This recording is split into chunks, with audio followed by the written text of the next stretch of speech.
Real progress is being made in a laboratory in Canada.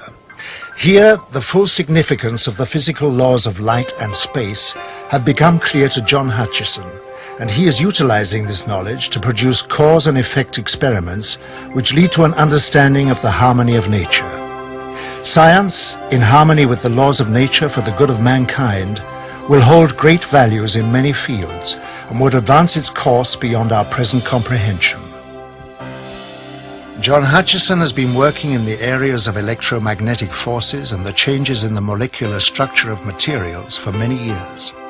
He has in this time achieved a breakthrough in anti-gravity knowledge, providing spectacular examples of heavy objects flying through the air without any visible signs of propulsion. He has also made amazing discoveries concerning the alteration of compositions of materials by subjecting them to a form of electromagnetic bombardment. We're looking at something which you know shouldn't be happening. The result of these experiments showed in graphic detail metal heating to a near liquid state without heat. Hard metals would turn into soft rubbery objects, proving that any substance could change its form if the science involved was understood.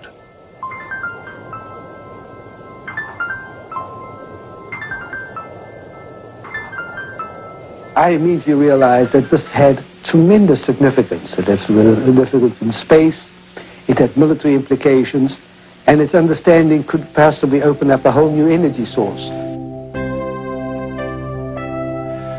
Hutchison is one of the growing number of scientists who realize that by applying physics to the natural laws of the universe, science will be taken into areas previously unrecognized. John Hutchison's achievement will give science a new momentum as it moves into the next century.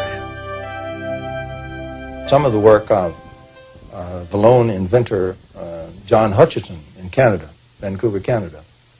Hutchison takes two Tesla coils and essentially puts in the center of them a target, which in every target has certain nonlinearities, and then blasts away with these two coils at them. Basically what he establishes is an electromagnetic fighting itself, electromagnetic forces fighting themselves.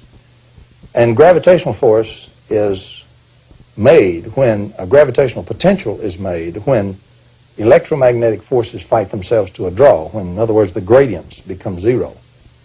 The gradient vectors, or the resultants, become zero, but the two forces are still in there slugging it out. All the energy is still going, the work is still going, but it's trapped locally. That's internal energy. That's what gravity is.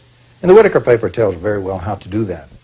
So when John got things just right, he didn't have control of it, absolute control, but he bored in there with persistence, and when he got things just right to get the forces to fight to a draw, and there was the right nonlinearity in the target, he would have levitation of things even 64 pounds.